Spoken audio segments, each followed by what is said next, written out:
everybody, and welcome to the SM Top 100 TV show, live from Milan in Italy. And I'm joined on the line by Mr. DP Dan Payne. How are you today? I'm not bad, thanks. How are you doing? I'm good. All excited because the Brewers and Burton Albion are going up, we hope. Well, good weekend for them. Last minute winner. It was a 92nd minute winner, and you can't beat a 92nd minute winner. And how about your Brighton? How did they get on today in the end? Frustrating game. 1-1 draw of a last gasp equaliser against Derby. Kind of expected they would probably do a little bit better today, to be honest. I mean, it was always going to be a tough game, but in front of the home fans, everyone up for it. I mean, Derby, that all they really had to play for is trying to get the sort of fourth spot, which would mean that they play in front of the home fans in the playoffs. But yeah, a bit disappointing in the end. It was good to see James Wilson get a goal though. I'm sure you're also happy with that, as he's a Man United lad himself. But yep. Obviously, with Borough dropping points against Birmingham on Friday night, it's a little bit frustrating that they couldn't pick up a win today. And then with the final game of the season against Borough, I mean, I think if Brighton would have gone into that with a win today, they could have got a draw or won the game and still gone up. So it's doesn't really change too much, but I still think it's quite drastic in that Brighton have now got to go away to Borough for the final game of the season, and I think that's a big ask to go there and win. But especially about Lewis Dunk as well, he got sent off today, 2 yellows, massive loss that. I mean, I personally can't trust Connor Goldson in the slightest. I think he's a bit of a Mamadou Sakho, not for the drugs, but because he's a bit dodgy. No, not for the drugs. He's just a bit dodgy at the back, but. Yeah, Gordon Greer will have to come in as well, and he turned slowed in the QE too, so that's not good. What do you think about sort of which two would you pick to go up?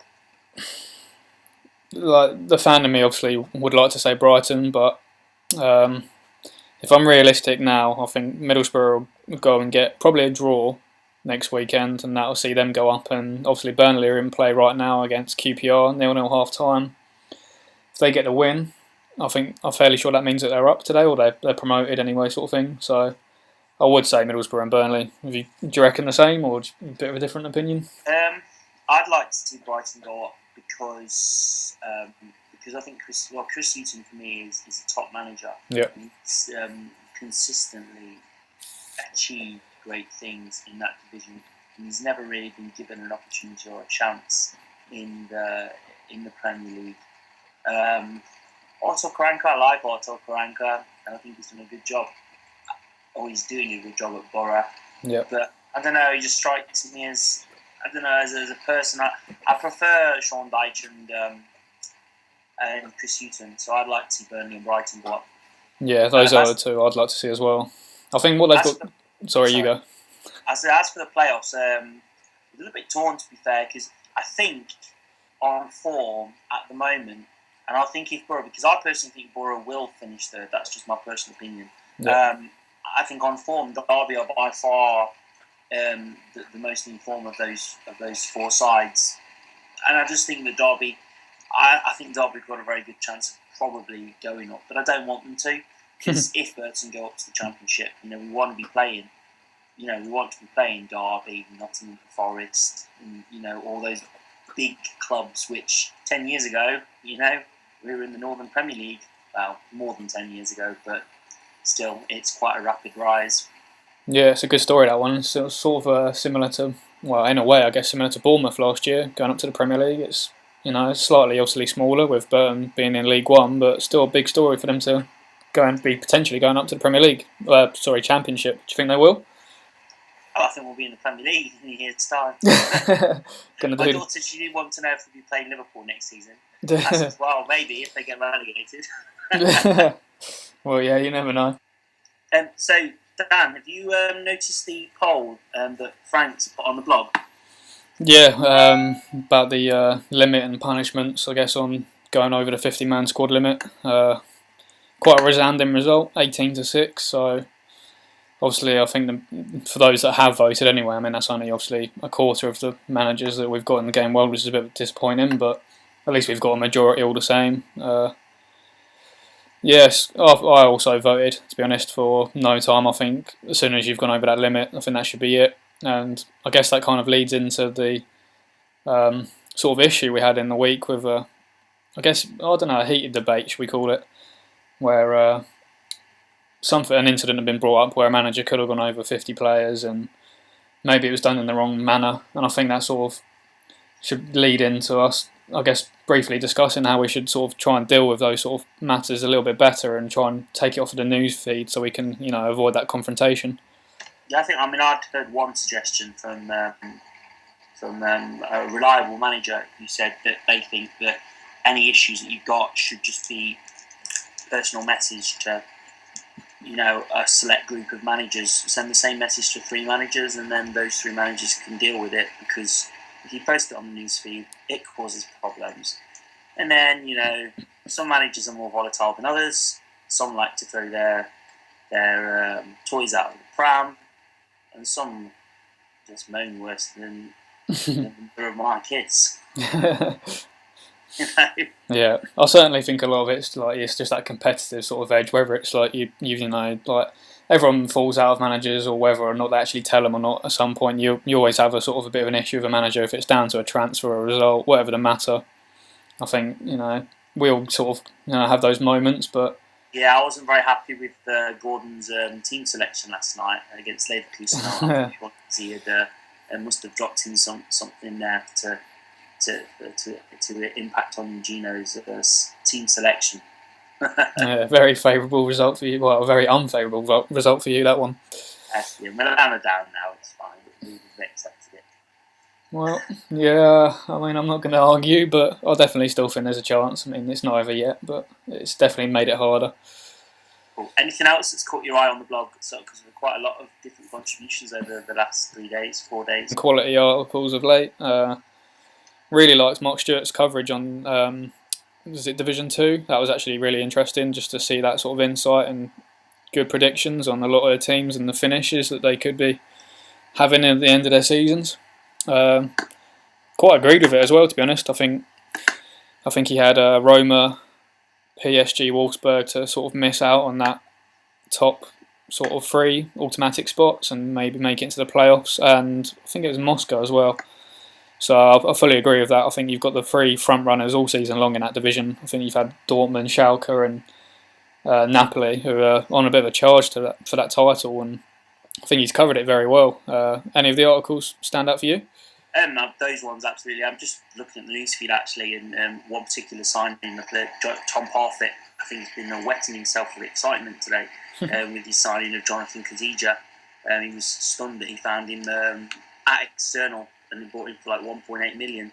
So he's very happy, but he's put Connor Washington up for sale. Connor Washington, obviously, is going to be like Northern Ireland's top goal scorer at Europa 2016 with about 10 goals, probably. So, get yourself down there to Levante and pick yourself up a bargain if you want to. Yeah. But yeah, so that's just something that's I picked up on the newsfeed, really. But I have read the articles. His Division 3 one, Mark Stewart's Division 3 analysis is also, as good as his Division 2 analysis. And I said I love Michael Bowes, his analysis of the top Golden Boot running things. But if you've got to put Balotelli in there, which I was a bit shocked about, but there we go, I can forgive him for that. Maybe he's digging you out as well. It seems to be a bit of a trend lately, doesn't it? It's all good. It was also good to see Fanny Licker back on the blog as well today. Is Fanny back on? Is she? Fanny's back, yeah. She looks like she's been on her back for a while now and been piling down the pounds. Looks like she's put on a bit of weight after all that surgery. It's a bit disappointing, actually.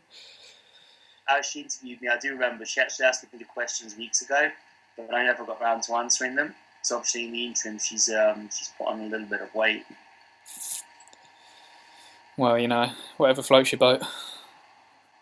Yeah, I just like to make an point really, because I was very unhappy with Fanny's coverage of myself saying that I was, corrupt in these things, and just make the point about Mr. Malcolm again. Mr. Malcolm going, inventing his own awards evenings and producing stage pictures of the event like he did last season when he played at Fiorentina on Italian Team of the Year. I mean, come on. I mean, I've got a comment, I guess, in that I have noticed that both Malcolm and Gino Canero, the journalist, both of those awards that they done did mark Juventus down highly. They put them right down the bottom. And to be fair, they were the top 8 team last year. We had a good season compared to the rest of the Italian sides. So maybe both are a bit, it's no surprise with Italian coverage of, I guess, teams and such to be a little bit corrupt. But, Juventus weren't happy, but we take it on the chin. Just like Fanny does. Probably. So there's been a distinct lack of my phone ringing this afternoon. Have we not got any guests? No, I couldn't get anybody.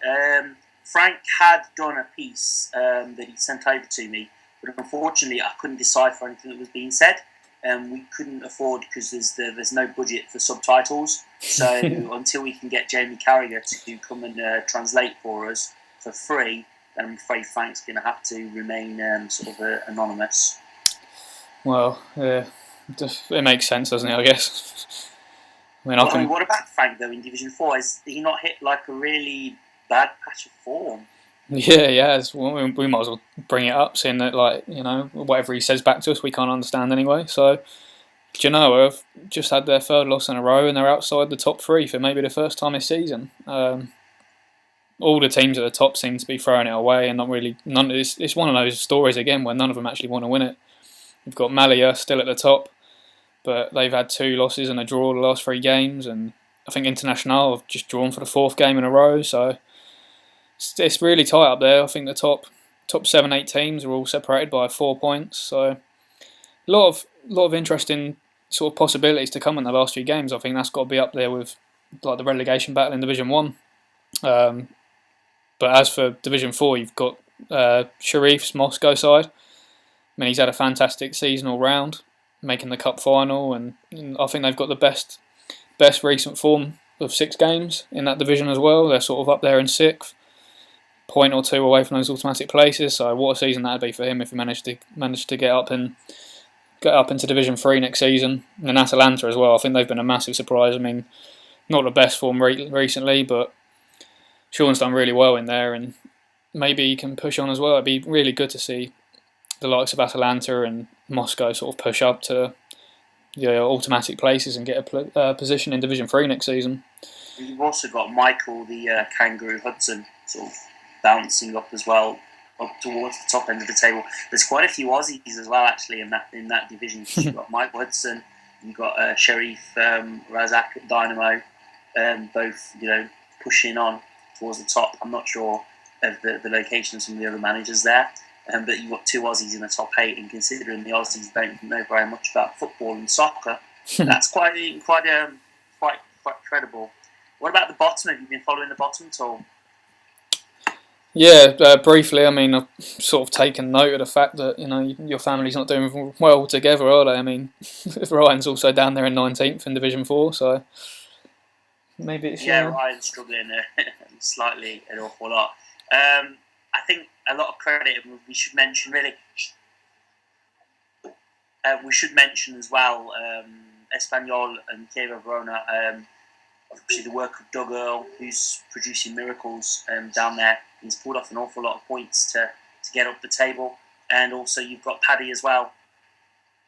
Yeah, it's been great to see Doug do so many transfers of late and really push and get out of that relegation zone. And like you say, Paddy as well. Both of those 2 teams are right down in amongst it, and they've managed to scrape their way out as the rest of the teams around them have just been consistently dropping points and such. I mean, Hellas Verona did well recently as well. They've had some good form of late, but especially Espanyol and Chievo, they've really pressed on. Well, I think we should cut it there for this week. Sadly, Burnley have just gone and scored, so I'm going to go and drown my sorrows, and we will speak to you again next week on SM Top 100 TV.